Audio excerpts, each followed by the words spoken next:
Hello foodies, welcome back to our channel. আমাদের channel cook and it রান্নাবাটিতে তোমাদের সবাইকে স্বাগত। আশা করি তোমরা সবাই ভালো আছো, সুস্থ আছো। তো আমি আজকে আবার একটি নতুন রেসিপি নিয়ে চলে এসেছি।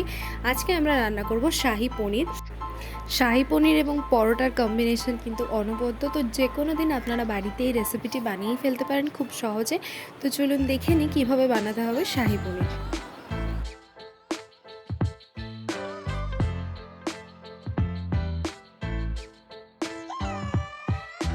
ভিডিওর শুরুতে উপকরণগুলো রইল, একবার দেখে নেবেন।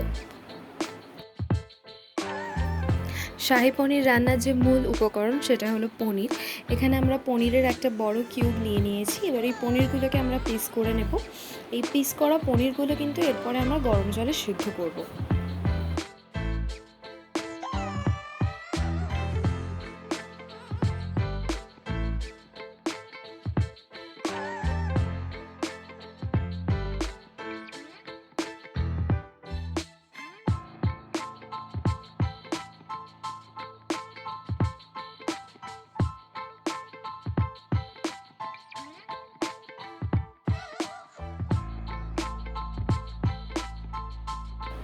এখানে আমাদের পনিরগুলো কেটে নেওয়া হয়ে গেছে। এবার এগুলো আমরা সেদ্ধ করতে দিয়ে দেব। পনিরগুলো এখন সেদ্ধ করতে দিয়ে দিচ্ছি। জল গরম হয়ে গেছে। পনিরগুলো একটু সেদ্ধ করলে পনিরটা আরও সফট হয়। এবার চলুন দেখে নিই রান্নাটা করার জন্য আমাদের কী কী মশলা লাগছে। তো এখানে আমরা নিয়েছি কাজু, কিশমিশ এবং চারমগজ। এটা মূলত বাটা মশলার জন্য লাগবে। এরপর আমরা ক্যাপসিকাম নিয়েছি, ক্যাপসিকামগুলো কেটে নিয়েছি। এছাড়াও আমাদের লাগছে দারচিনি, লবঙ্গ আর এখানে দুটো লাল লঙ্কা। এবার আমরা বাটা মশলাটা তৈরি করে নেব। বাটা মশলাটা তৈরির জন্য আমরা এতে দিয়ে দিচ্ছি চারমগজ, কাজু এবং কিশমিশ। এরপর এর মধ্যে একটু জল দিয়ে দিতে হবে। জল দেওয়া হয়ে গেলে মশলাটা ভালো করে বেটে নিতে হবে।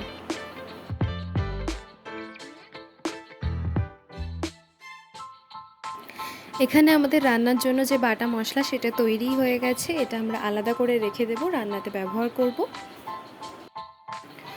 এরপর এই বাটা মশলার মধ্যেই নুন এবং চিনি আমরা মিশিয়ে রেখেছিলাম। আপনারা চাইলে এটা ডাইরেক্ট রান্নাতেও ব্যবহার করতে পারেন, এভাবে বাটা মশলার ওপরেও দিয়ে রাখতে পারেন। কড়াইতে তেল দিয়ে দিয়েছি। তেল একটু গরম হয়ে গেলে এবার আমরা পনিরগুলোকে ভেজে নেব। সেদ্ধ করে রাখা পনিরগুলো ভেজে নিয়ে তারপরেই আমরা রান্নাতে ব্যবহার করব। তেল গরম হয়ে গেছে। এবার সেদ্ধ করে রাখা পনিরগুলো জল ঝরিয়ে নিয়েছি। এবার সেগুলো ভাজা করে নেব।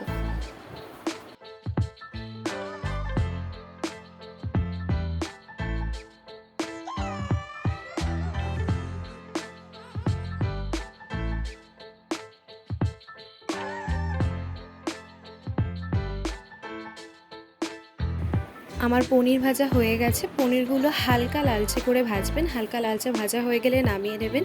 ডিপ ফ্রাই কিন্তু একদম করবেন না।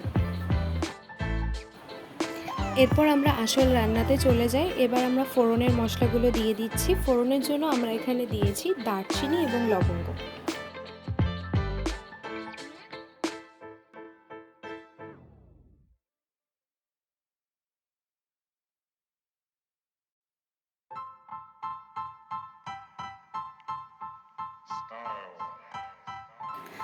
এরপর ফোড়নের মশলাগুলো দিয়ে হালকা নাড়িয়ে চাড়িয়ে নিয়ে এর মধ্যে কেটে রাখা ক্যাপসিকামগুলো দিয়ে দিয়েছি। ক্যাপসিকামগুলো দিয়ে হালকা সতে করে নেব। ক্যাপসিকামগুলো একটু ভাজা হয়ে আসলে এর মধ্যে কুচনো লঙ্কাগুলো আমরা দিয়ে দিচ্ছি।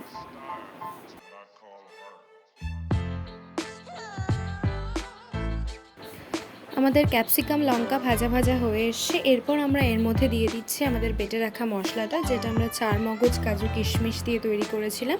এতে নুন চিনি আগের থেকেই মেশানো ছিল, তো একেবারেই ডাইরেক্ট রান্নাতে দিয়ে দিয়েছি। মশলাটা দিয়ে ভালো করে কষিয়ে নিয়ে এরপর এতে আমরা আগের থেকে ভেজে রাখা পনিরগুলো দিয়ে মিশিয়ে নিয়েছি। এখানে আমরা পনিরগুলো দিচ্ছি। পনিরগুলো কিন্তু আগের থেকে ভেজে রাখা ছিল।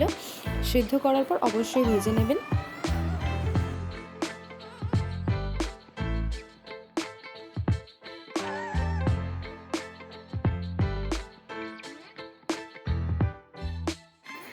শাহি পনিরটি আপনারা ড্রাই রাখতে চান কি একটু গ্রেভি বানাতে চান, সেই অনুযায়ী আপনারা এতে জল অ্যাড করবেন। আপনারা ড্রাই রাখতে চাইলে এতে আলাদা করে কোনো জল দেবেন না। আমরা একটু গ্রেভি রাখতে চেয়েছিলাম, তাই এখানে আমরা আলাদা করে কিছুটা জল অ্যাড করে মিশিয়ে নিচ্ছি।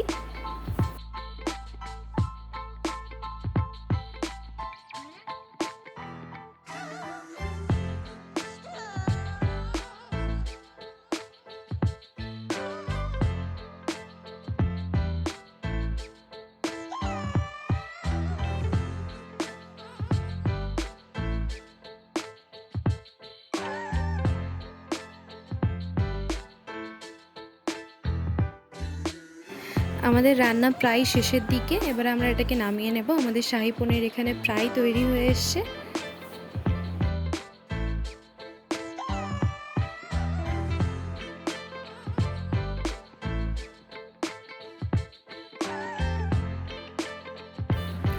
তৈরি আমাদের শাহি পনির। রেসিপিটি যদি আপনার ভালো লেগে থাকে তাহলে আর একটুও দেরি না করে আজই বাড়িতে বানিয়ে ফেলুন, আর গরম গরম পরোটার সাথে সার্ভ করুন, খান, এনজয় করুন। আমার এই ভিডিওটি ভালো লেগে থাকলে লাইক, কমেন্ট, শেয়ার করতে একদম ভুলবেন না। আমার চ্যানেলে নতুন হয়ে থাকলে সাবস্ক্রাইব করে পাশে থাকা বেল আইকনটি ক্লিক করে দেবেন। আজকের মতো এটুকুই। আবার আপনাদের সাথে আমার দেখা হবে নতুন একটি সুস্বাদু রেসিপির সাথে।